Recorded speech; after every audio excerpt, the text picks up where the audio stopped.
بسم اللہ الرحمن الرحیم۔ السلام علیکم ورحمۃ اللہ۔ ایک گاؤں میں ایک باپردہ خاتون رہتی تھی جن کی ڈیمانڈ تھی کہ شادی اس سے کریں گی جو انہیں باپردہ رکھے گا۔ ایک نوجوان اس شرط پر نکاح کے لیے رضامند ہو جاتا ہے، دونوں کی شادی ہو جاتی ہے۔ وقت گزرتا رہتا ہے، یہاں تک کہ ایک بیٹا ہو جاتا ہے۔ ایک دن شوہر کہتا ہے کہ میں سارا دن کھیتوں میں کام کرتا ہوں، کھانے کے لیے مجھے گھر آنا پڑتا ہے جس سے وقت کا ضیاع ہوتا ہے، تم مجھے کھانا کھیتوں میں پہنچا دیا کرو۔ بیوی راضی ہو جاتی ہے۔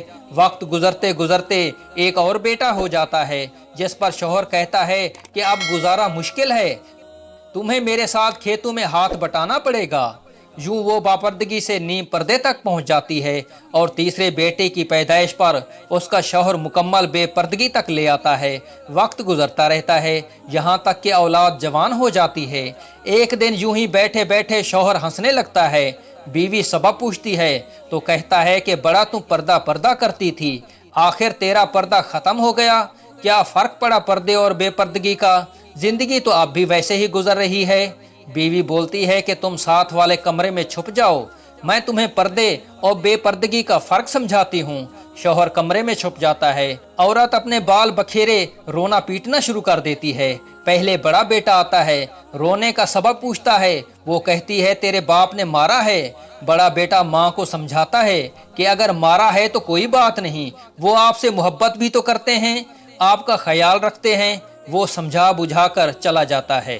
عورت پھر سے رونے کی ایکٹنگ کرتی ہے اور منجھلے بیٹے کو بلا کر بتاتی ہے کہ تیرے باپ نے مجھے مارا۔